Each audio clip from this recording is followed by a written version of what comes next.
Hello नमस्कार, मैं आनंद आचार्य। आज का इस वीडियो को मैंने तैयार किया है विशेषकर उन छात्रों के लिए जो इस बार बीपीएससी इंटरव्यू देने जा रहे हैं, खासकर 64वीं बीपीएससी इंटरव्यू को लेकर के एक सीरीज के साथ मैं इसे शुरू करना चाह रहा हूं कि किस किस चीज़ों पर फोकस आपको करना होगा जिसके कारण आपको मार्क्स अपेक्षाकृत ज़्यादा हो सके। यह वीडियो उन छात्रों के लिए भी काफ़ी उपयोगी हो सकता है जो आगामी वर्षों में इंटरव्यू देने की कोशिश करने वाले हैं, उनके लिए भी, और साथ ही साथ नए छात्रों के लिए भी ज़रूरी हो सकता है कि आखिर का 3 चरणों वाला यह जो परीक्षा जो है, इसमें एक महत्वपूर्ण और फाइनल जो चरण है, जो इंटरव्यू है, इनमें हमें किस किस चीज़ों पर कितना फोकस हमें करना होगा, इन चीज़ों को लेकर के भी हम चर्चा करने जा रहे हैं। तो खैर चलिए, सबसे पहले इंटरव्यू के स्तर पर देखना होगा कि हमें किस किस चीज़ों पर फोकस करनी होगी। तो इंटरव्यू, जैसा कि आप सबको पता कि संपूर्ण जो सिलेक्शन होता है उसमें से 12 से 15% मार्किंग का जो है इंटरव्यू है। ये एक व्यक्तित्व परीक्षण है। व्यक्तित्व परीक्षण यानी पर्सनालिटी टेस्ट है। तो पर्सनालिटी टेस्ट, जैसा कि आपका जो कॉल लेटर है उसमें भी स्पष्ट रूप से कहा जाता है कि एक समान बातचीत है जिससे आपकी नज़रियों को समझे जा सकते हैं। तो किस नज़रियों को? तो नज़रिया में स्पेशली जो बातचीत होती है, जो आपकी बैलेंसी को देखना होता है, ख़ास करके आपके मेहनत रूपों को देखना होता है, आपकी तत्परता को देखना होता है, और आपके समझ को भी देखनी होती है। इन्हीं चीज़ों को लेके यही नज़रिया है। आपकी सोच को, आपकी कट्टरवादिता को लेकर के ये समझने की एक कोशिश है। इसी को हम लोग व्यक्तित्व परीक्षण के रूप में कह सकते हैं। चूँकि यह इंटरव्यू बीपीएससी का है, सिविल एग्ज़ाम्स का है, तो निश्चित तौर पर आपकी प्रशासनिक क्षमता वाले समझ को देखना वहाँ जरूरी होता है। उसी चीज़ों से रिलेटेड आपके सवाल भी पूछे जाएंगे। तो खैर चलिए, इन चीज़ों को देख करके हम लोग कह सकते हैं कि अगर संपूर्ण तैयारी को अगर आप देखते हैं तो उन तैयारियों को हम मोटे तौर पर 2 भागों में बांट सकते हैं। वो भाग है एक वर्बल और दूसरा है नॉन वर्बल।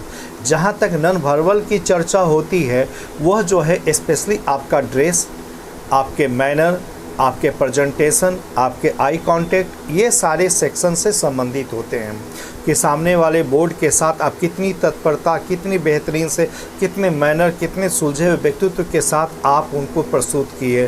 कितना मैनर यानी कि सॉरी सर कहना, किस तरह आप आके अभिवादन करना, इन पहलुओं को देखना होता है।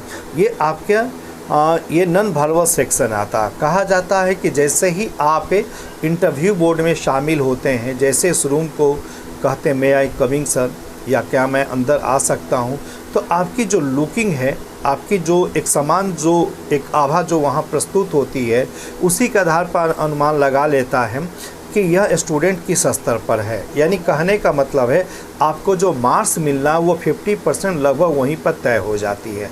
लेकिन जब जा कर के आप बैठते हैं, वहाँ पर फिर बातचीत का दौर शुरू होता है। कई लॉजिक, कई टेक्निकल चीज़ें, कई टर्मोलॉजी, कई अंडरस्टैंडिंग चीज़ें जब आपकी समझ आती है तो नेचुरली आपके मार्क्स अप जाता है। तो ये डिपेंड आप पर करता है कि आप मार्क्स कैसा चाहता है, डिफेंसिव एक्शन में जाते हैं या ऑफेंसिव एक्शन में।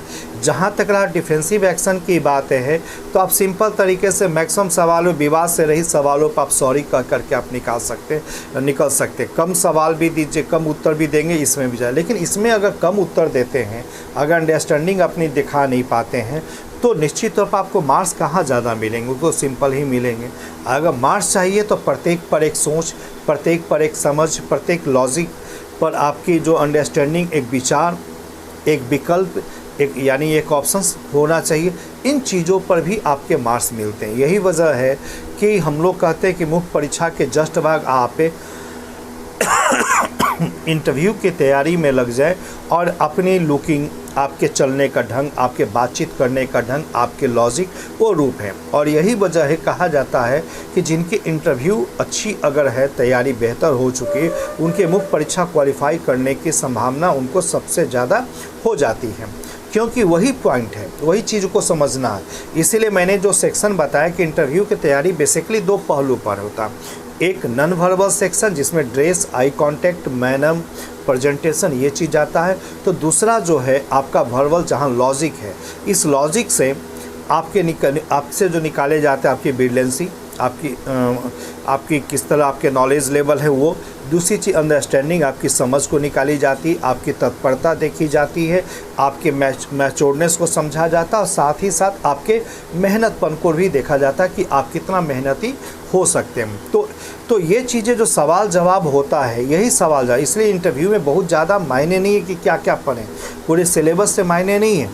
लेकिन हाँ, छोटे प्रश्नों को अगर आप नहीं बताते हैं तो चल सकता है, लेकिन अगर विचारात्मक प्रश्न को अगर आप नहीं बताएंगे तो नेचुरली यह महसूस होता है कि आपकी समझ उस स्तर पर नहीं है। इसीलिए जो विचार वाला प्रश्न है, उन विचारों से बचना नहीं चाहिए, उस पर एक थॉट को पहले से ही डेवलप करना चाहिए। कई लोग ये मानते हैं कि ऐसे विवादित प्रश्नों से बचा जाना चाहिए। मैं भी एक सलाह देता हूँ, बचा जाना चाहिए, लेकिन मुझे लगता है कि ये कैसे उस समय डिसाइड करेंगे किन प्रश्नों को विचार करना है, किस प्रश्न को बचना। तो तैयारी तो अभी से बेहतर हो करके करनी पड़ेगी, ठीक है। जैसे देखिए अब क्या समझ में आ सकते हैं, जैसे मैंने कई लोगों से पूछा कि जिला प्रशासन क्या है, आपकी भूमिका क्या होती है। अब कई लोग जिला प्रशासन को नहीं जानकारी रख पाते हैं, तो कहीं ना कहीं यहाँ पर तो कहना पड़ेगा जिला प्रशासन क्या है। प्रशासन का सबसे आधारभूत इकाई है और ये जिला स्तर पर इकाई लगभग 300 वर्षों से चली आ रही है। जिला स्तर पर ही जो जिलाधिकारी होते हैं क्षेत्र में शांति और विकास के लिए उत्तरदायी माने जाते हैं। तो ये चीज़ों को तो आपको कहना पड़ेगा और आपकी भूमिका जो है वो भूमिका जैसे एसडीसी मैक्सिमम लोगों ने लिया, तो निश्चित तौर पर जिलाधिकारी का प्रमुख कार्य है, तो जिलाधिकारी को आप असिस्ट करेंगे, आप सहयोग करेंगे। जो जिलाधिकारी जो तय किया जाएगा, ये यानी जो काम देंगे वो काम को करना होगा। तो यहाँ पर इस चीज़ों को यही अंडरस्टैंडिंग है, तो कम शब्दों में ज़्यादा से ज़्यादा लॉजिक देना। दूसरी चीज़ें होती हैं कि भारत नेपाल का सीमा विवाद क्या, तो कई लोग एक लंबी कहानी के साथ जोड़ते हैं। सुगौली की संधि को लेकर के 200 वर्षों से पीछे चले जाते हैं। इंटरव्यू बोर्ड को इतनी नहीं चाहिए, आपकी अंडरस्टैंडिंग लेवल चाहिए। केवल आपको यही बताना होता है कि सुगौली के संधि के तहत महाकाली नदी का एक छोर नेपाल को, दूसरे छोर भारत को मिला है, लेकिन केवल इस नदी की चर्चा हुई। अब कालांतर में इसके उत्पत्ति स्रोत 3 हो चुके हैं, 3 जो है। अब महत्वपूर्ण स्थान लिपुआ धारा, लिपू लेक और जो काला पानी, तीनों की चर्चा होती है। अब ये नदी को माना गया तो नदी तो आप समझ सकते हैं कि कई सरिताओं के मिलने से होता है, और सरिता यानी छोटी छोटी नदियाँ, तो 3 अलग अलग क्षेत्रों से नदियाँ आती है और एक स्थान पर आकर के बृहद रूप ले लेती है। तो विवाद इसी मुद्दे को लेकर के है। तो इसीलिए हम लोग वहाँ पर कहते हैं कि जो सुगौली के संधि के दौरान नदी का आधार जो दिया गया तो प्रवाहमान नदी का था, लेकिन आज जो चर्चा हो रही नदी की उत्पत्ति को लेकर के, किसी ने कहा कि लिपू लेक से हो रहा है, जिससे भारत कह रहा है लिपू लेक से, इसलिए भारत के पक्ष में, जबकि वो काला पानी को लेकर के मानते। तो यही जो पूर्व व पश्चिम का जो है ना, यही विवाद का कारण है। उसी प्रकार गलवान घाटी का मुद्दे को सवाल पूछ सकते, गलवान घाटी क्या, क्यों चर्चा में है। तो हम लोग कह सकते भारत और चीन के जो सीमा विवाद है उसमें 33 स्ट्रेटजिक यानी सामरिक दृष्टि से महत्वपूर्ण क्षेत्र हैं, उनमें से एक गलवान भी है। तो गलवान पर अपने प्रभाव को बढ़ाना न केवल चीन चाहता बल्कि भारत भी चाहता। तो इस चीज़ों को आप अगर सम्मान यानी क्या है शब्द को चर्चा करेंगे तो निश्चित तौर पर आपकी समझ ज़्यादा बेहतर समझ में आएगी, बता पाएंगे, और अगर ये बताएंगे तो मार्क्स मिलेगा। उसी प्रकार एक अन्य सवाल को ले कि बिहार अगर विकास नहीं हुआ तो क्या कारण है, कोई 5 कारण को बताएं।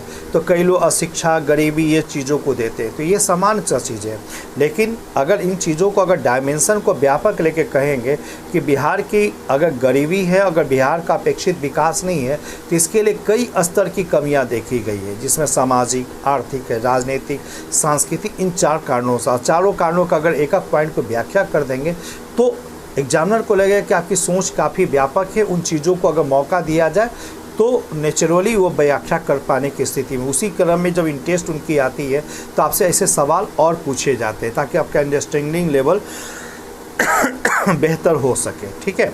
तो ये चीज़ों को अगर आप पर डिपेंड करता है कि आप अपने अंडरस्टैंडिंग को कहाँ दिखाते हैं। डिफेंसिव है तो स्वाभाविक आपके मार्क्स 60 से लेकर 80 के बीच में आएंगे। अगर आप ऑफेंस ज़्यादा जाते हैं, ऑफेंस कहने का मतलब अपने विचारों से हर मुद्दे पर एक समझ से अंडरस्टैंडिंग दिखाते हैं, तो मार्क्स आपके 100 के आसपास भी, 100 प्लस भी आ सकते हैं। तो इन चीज़ों को हमारे यहाँ खास करके मैं अगर इंटरव्यू बोर्ड का पैनल का अगर मैं प्रमुख होता हूँ तो मेरी कोशिश होती है कि अंडरस्टैंडिंग लेवल को मैं देखूं, थोड़ा सा मैनर देखता हूं, लेकिन अंडरस्टैंडिंग लेवल क्या सामने वाले विद्यार्थी, मेरी सोच होती है कि क्या सामने वाले विद्यार्थी पर भरोसा किया जा सकता है कि अगर इनको एडमिशन दिया जाए तो नेचुरली ये एडमिशन से संभाल पाएंगे।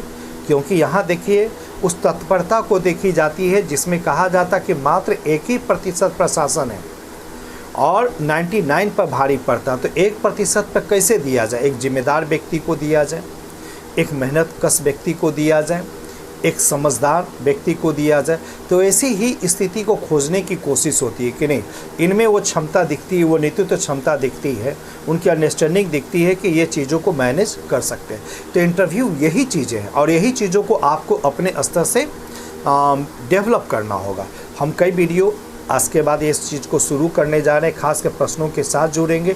ये इंट्रोडक्शन था जिसमें हम आपको बताने का प्रयास किए कि आपको तैयारी किस किस चीज़ों पर फोकस करनी है, इसीलिए मैंने इस वीडियो को तैयार किया। आज से एक न्यू बैच भी हो रहा, उसके लिए भी यह है। लेकिन नेक्स्ट टाइम से मेरी कोशिश, जो कल से कोशिश होगी कि प्रतिदिन जो एक घटना घटती है उस घटना पर एक विचार को देना ज़्यादा